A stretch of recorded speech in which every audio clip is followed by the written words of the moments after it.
Shortly after Spyro the Dragon's success, Insomniac Games took what they got and greatly expanded upon it in 1999 with Spyro 2 Ripto's Rage, or Gateway to Glimmer if you're in Europe. Releasing a year after the first installment, Insomniac treated us to another platforming collectathon adventure, while still managing to keep our little purple buddy new and fresh. Tossing out the whole dragon collecting mechanic of the first game entirely, this entry to the Spyro trilogy brings us into a whole new world with a lot more going for it. A lot of people claim this to be the absolute best in the series, and I personally think it's right on up there. First, let's check out what we got before I can actually confirm that opinion. As always, spoiler warning for those who want to play for themselves, and be sure to check out my look at Spyro 1 if you've yet to see it. Link for the Spyro Marathon playlist will be in the description. Make yourself comfortable, folks, cause we're in for a good one. Entering Spyro 2.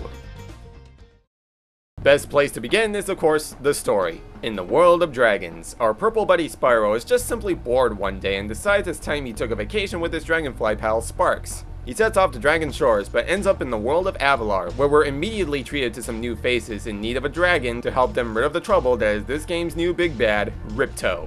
Fun fact by the way, ever wonder how Ripto got his name? Well, simple answer is you can thank the Japanese for that. Spyro's letters in katakana literally looks like Ripto, so Insomniac went along with it. Having no real choice, Spyro's up for the task to bring peace to Avalar and put us up to Ripto and his menacing goons, and so the adventure begins. And right off the bat, I gotta praise the presentation. We've got a lot of cutscenes this time around, allowing for an even better story than the flimsy bad guy does bad things because some dragons trash talked him on live television. In all seriousness though, this story is one of the many improvements Spyro 2 has to offer. The additional cutscenes really allow for us to actually feel for Spyro and all our new friends in Avalar. Even Ripto shows to be a much better villain because of this, and he definitely gives Nasty Nork a run for his money. Short-tempered, high with power, and a true force to be reckoned with.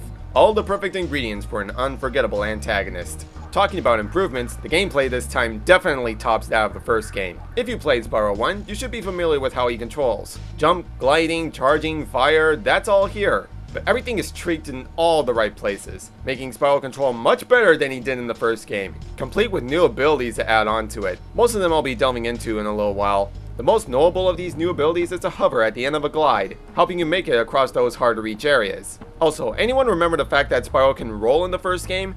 Yeah, that's nowhere to be found this time. Using L1 and R1 will turn the camera around, as L2 and R2 normally would. And holding down the shoulder button simultaneously will give your pal Sparks the ability to pinpoint the nearest treasure in sight, making grinding for gems much more of a breeze. And I feel I should touch upon this real quick. For some reason, whenever you jump and charge in this game, this happens. You gain an additional jump, allowing for some serious game-breaking mechanics.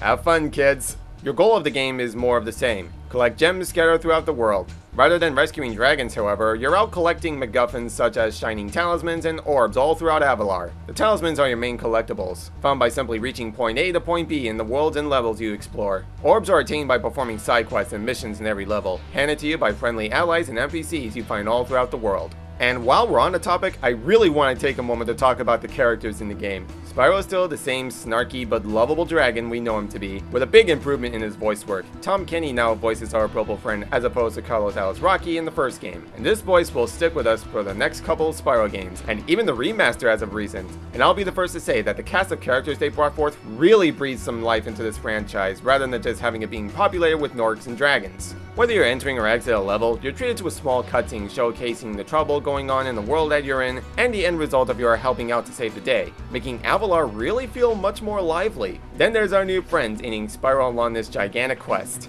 First up is Hunter, a lovable goofball. He's really good behind a bow and arrow, but otherwise he's pretty much dumb, and stupid, and dumb. He'll be giving you plenty to do all throughout your adventure, mostly when orbs are on the line. Whether you're bashing monkeys out of trees, paragliding, or partaking in perhaps the most nerve-wracking game of catch the crystal popcorn before he does, Hunter's always got something up his sleeve. You'll either love him or you'll hate him, or both, like I do.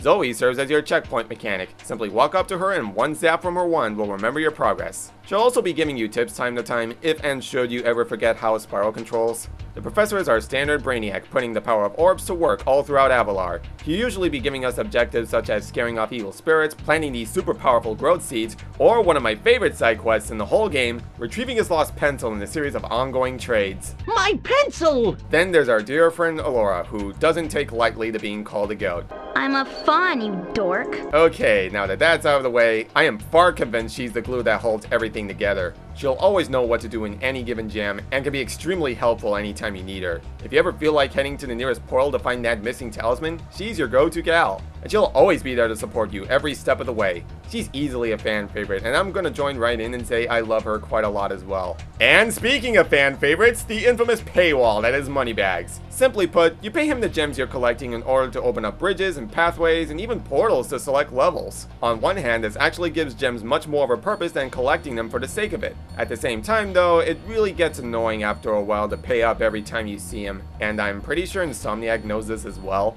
By the way, those new abilities I mentioned before, you get them by paying this guy your hard-earned cash. For essentially a small fee, you can learn to swim underwater, climb, and head bash. And each of these abilities really add on to Spyro's gameplay, providing much use throughout the game. First off, we've got what is perhaps my favorite swimming controls in any video game ever, bar none. Any fears or worries that come to mind regarding underwater levels are clearly put to rest in Spyro's case. You can swim about no problem without a care in the world, using X to paddle and square to charge freely. Climbing ladders allows for Spyro to reach higher ground, jumping from one climbable spot to another with a simple press of a button. And head bash allows for Spyro to smash his head into rocks, boulders, and specific chests carrying treasure. And each of these abilities are great. However, there is a catch. Throughout the game, you'll need to learn a specific ability before you can fully complete the levels you're subverting through. Meaning, yes, Spyro 2 is guilty of backtracking. This ladder you see beside Allura, can't access it until you learn to climb. Some hippos in trouble? Whoops, you gotta learn to head bash first. Now I shouldn't be too hard on the backtracking, but I find it a bit of a time sink to head back to these levels for one simple brick wall in your path. Worst offender being this one mission where you gotta escort the alchemist to reverse the unfortunate fate set on Hunter. Problem is, there are earth shapers in the path and you gotta clear them out of the way before they hit the alchemist, otherwise you start all over again. Not helping is at one point he does a fake out where you think he's going one way but then whoops, turns the other. Then once you clear said objective, you can't fully complete the next mission until you learn to head bash. So once you have said ability, you have to replay the whole escort mission again just to help Hunter take out some earth shapers by head bashing them. So the lesson, guys, is simple. If you're going to clear this level's side quests, don't do what I just did and save yourself the trouble. In short, the back and forth in this game is rather inconvenient at best, but otherwise it doesn't take up as much time as you'd think. Remember how Spyro had powers like supercharge and flying in special levels? That's all back in full force as well.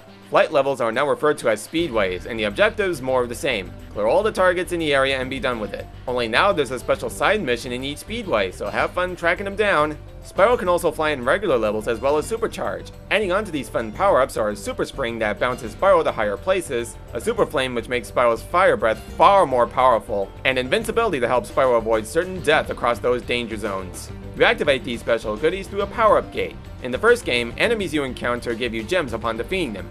This time, however, they release a spirit particle that fuels the power-ups you encounter. Defeat a certain number of enemies in the level to activate that power-up, and from there, go nuts. Going back to collectibles for a little bit, these talismans and orbs do serve a story purpose. For the first two homeworlds, you'll have to travel to the 14 worlds of Avalar and collect these talismans to help stop Ripto in his tracks. This is all good and fine, but then the third homeworld suddenly tosses the importance of talismans right out the window and gives you more orbs to find. Now, whether or not this was intentional or due to time constraints is unclear, though they do state that orbs is as crucial to the game as talismans, so I don't know, it's a weird move to make as far as the story progression is concerned. But if I remember correctly, the story is not the selling point of Spyro in the first place, so whatever. The homeworlds themselves are incredibly beautiful. Like if Avalar was a reality, I'd actually want to come and visit the place. Each of the hubs follow the yearly seasons, summer, autumn, and winter, but oddly enough, no spring to be found. This led to debates of rush development or the aforementioned time constraints, but despite what people may think, Insomniac themselves confirmed that there were no plans for a fourth homeworld after all.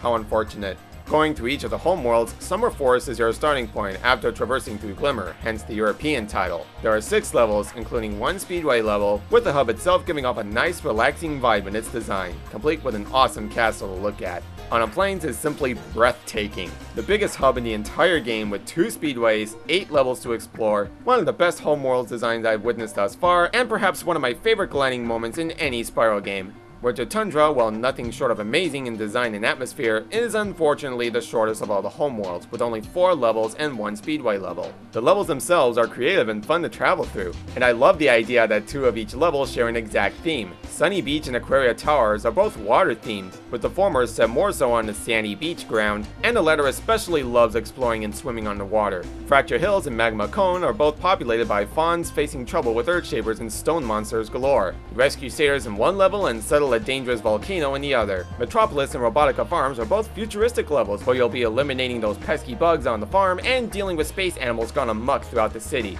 Not to mention Breeze Harbor and Zephyr, where you actually serve as a neutral party to both sides. They're both at war at each other and there's some Romeo and Juliet stuff going on there. Good game, Insomniac. Each of the worlds in this game are diverse and unique, and adding on to them is the amazing soundtrack, once again composed by Stuart Copeland. If you like Spyro 1's music, you'll definitely enjoy Spyro 2's soundtrack. Definitely a major improvement while still keeping that Spyro feel we've always known and loved.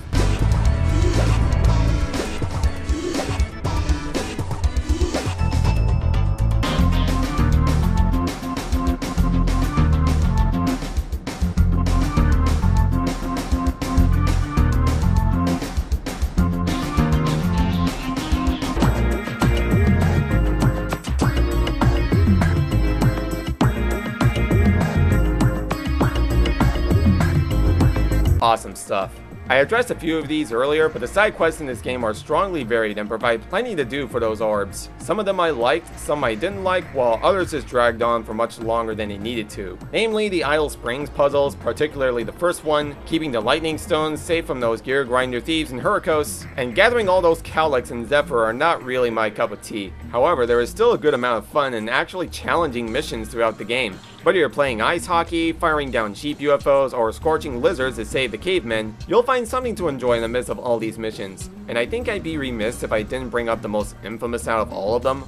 Trouble with the trolley, eh? Actually, no, not really. After having played and completed this game multiple times, I find this one's not really as troublesome as people make it out to be. Just be careful steering yourself around the track and watch out for those sharp turns and obstacles in your way. Another neat addition to the game are skill points. These are acquired by performing special tasks like landing to this one idol, scoring a flawless game of hockey, and supercharging for 3 laps. Think of these as trophies and achievements before they were an actual thing today. So, all this said, how do the bosses hold up? Well, let me just say, thankfully, they're actually worth something this time. None of this 2 hits and you're done BS. We've got actual boss battles, and they're each challenging and tougher than the next, which is exactly all I can ever ask for. There's also a bit of backstory as to how this chaos ensued. Our Avalar companions are powering up this giant super portal and are in need of coordinates. So Hunter, being the smart person we know him to be, inputs the number to his birthday, resulting in bringing Ripto and his goons to Avalar. After threatening to take over, they quickly take action and scatter all the orbs throughout Avalar.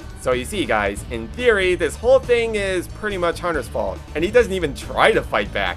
Hunter, do something! Quick! Hey, give that back! This guy deserves some kind of gold medal. So at the end of the homeworld you'll visit, you'll be up against each of them, one after the other. First up is Crush. He'll shield himself in these circles surrounding the arena. Once he's clear, that's your cue to strike. Apparently this guy is not that bright in the head, so slamming his club around will bring these boulders to keep him down for the count. Then we have Gulp, Ripto's, well, man's best friend, I want to say. He poses a much bigger threat than Crush, equipped with lasers on his back, and can really pounce once you get too close. With the aid of pterodactyls, you'll be able to finish him up with explosive barrels, bombs, and mini rockets. And after collecting a certain amount of orbs, you'll be able to encounter Ripto and finally put him in his place. And dare I say, this finale definitely tops that of Nasty Nork any given day of the week. A 3-stage battle against Ripto, each stage getting progressively tougher. From facing Ripto himself to a mechanical gulp, leading to a climactic dogfight. This battle is one of the most satisfying experiences of any Spyro game. In short, the boss battles are amazing. After putting an end to Ripto's evil doing, you're greeted once more by your friends to congratulate you, you'll be given all your money back, and with that it's off to Dragon Shores. And here's the thing. After the credits, you actually get to experience Dragon Shores alongside Spyro, and you don't even need to 100% the whole game either. You just need a certain amount of gems and orbs. 100% the whole game, however, and your real reward awaits you behind that special gate. Miles worth it, trust me. So in closing, yeah, this is an amazing improvement over the first Spyro. It's challenging but manageable. It's packed to the brim with so much charm and life. Mostly everything lands. There's going to be some rough edges here and there, but all in all, it's got all the ingredients for a great and noteworthy sequel, making for another success in the library of Insomniac games. And after revisiting this, I can definitely see why people love it so much. And really, I think it's great, all things considered. However, I'd have to consider this a close second in my book, and I say this particularly because of what's coming up next in the Spyro trilogy. And this one, I can hardly wait to talk about. Till then, I'll be seeing ya. Thanks for watching. Oh, hi, Dragon Boy. Well, hello to you too, Missy.